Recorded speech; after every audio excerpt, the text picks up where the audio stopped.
What's the real difference between a fast-growing company that scales smoothly and one that, well, just stumbles? It's not always the product, and it's not always the sales team. See, there's often this critical hidden system that can either pour gasoline on your growth or just grind everything to a halt. So today, let's pull back the curtain on that hidden gap. So, picture this. Your sales team is going wild, celebrating a huge new contract. The champagne is flowing, but just down the hall, the finance team is breaking out the spreadsheets and maybe some aspirin. Sound familiar? It's a super common story in scaling companies, and it points to this fundamental disconnect right at the heart of the business. And this, right here, this is it. This is the crack in the foundation. The gap between what your sales team has locked down in a contract and what your finance team can actually count as money in the bank, that is one of the biggest, most overlooked challenges any growing company will ever face. Okay, so let's really dig into this hidden problem. You might be surprised at just how widespread this is and the kind of real damage it can do. The numbers, honestly, they're kind of staggering. Get this. According to research from Zuora, a whopping 95%, almost everybody, of SaaS finance leaders say that technology gaps in this exact area are blocking them from doing their jobs effectively. And more than half of them, they describe those gaps as severe. So we're not talking about a small inconvenience here. This is a major, major operational bottleneck. So what actually happens when you ignore this gap? Well, the consequences are pretty serious. First up, you've got huge audit exposure, a messy paper trail that regulators and investors really don't like. Second, your financial forecasts become completely unreliable. It's like trying to navigate with a broken compass. And finally, your finance team gets totally buried in manual work, which leads to these painfully slow month-end closes when they should be focused on strategic planning. All right, to fix this, we have to go back to basics. The root of the problem so often lies in mixing up two totally different ideas, bookings and recognized revenue. And let me tell you, getting this distinction right, it's everything. So let's break these two worlds down. On the left, you've got bookings. That's the total value of a contract someone just signed. It's a great way to measure how your sales team is doing, and you record it the second the ink is dry. But on the right, you have recognized revenue. That's the part of the contract you've actually earned by delivering your service. This is governed by really strict accounting rules like ASC 606, which tells you exactly when and how you're allowed to count that money. I love this quote because it just nails it. A huge bookings number, that looks awesome in a press release, right? It gets the whole company excited. But it's the recognized revenue that gives your board, your investors, and your own leadership team the confidence that the business is actually built on a solid, predictable foundation. So, if the old way of managing all this is just a fragmented mess, what's the solution? Well, it's all about building a new way, a way that's centered on a single source of truth for the company.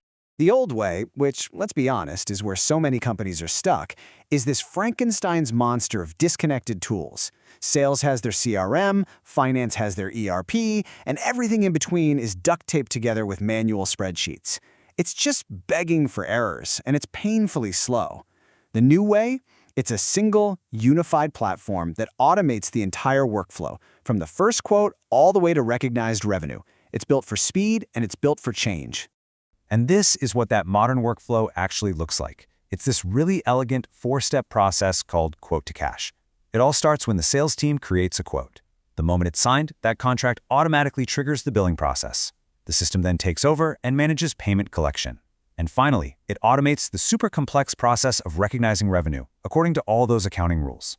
Every single step just flows seamlessly into the next. And the strategic advantage of doing this? It's huge. You stop revenue leakage from things like misusage charges.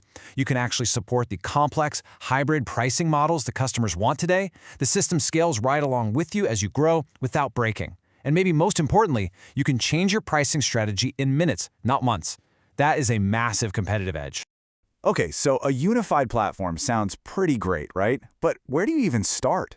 The software market can feel like a bit of a jungle. So let's draw a simple map to help you navigate it. Because the right tool really depends on where your business is at. We can basically break the market down into three broad categories. For early-stage startups that have pretty simple subscription models, a tool like Stripe Billing is an awesome, developer-friendly place to start.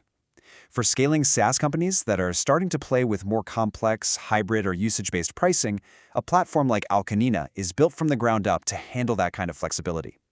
And then for the big, complex enterprises with super strict governance and audit needs, a system like Zuora is the enterprise-grade gold standard.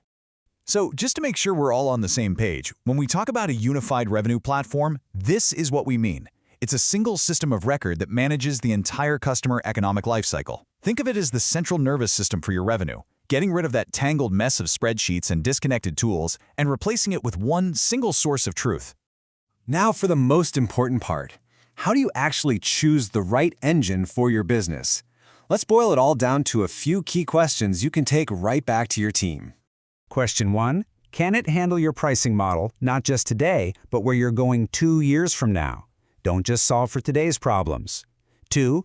Does it provide audit-ready compliance for things like ASC 606 right out of the box? You need a system that makes audits easier, not harder. 3. How well does it integrate? It absolutely must connect cleanly with your core systems, like your CRM and ERP. And finally, number 4, who can run it? The best platforms empower your finance team to make changes themselves without needing an engineer for every little tweak. Ultimately, here's the big takeaway. We have to stop thinking about billing as just some simple back-office accounting tool. It's not. It is the engine that powers your entire go-to-market strategy. It dictates what you can sell, how fast you can innovate, and how efficiently you can grow. And that really just leaves us with one final question to think about. I want you to take a hard look at your own company's systems. Is your revenue platform a growth engine, or is it an anchor, holding you back with manual processes and all these hidden risks? And the answer to that question, it could very well define your company's future.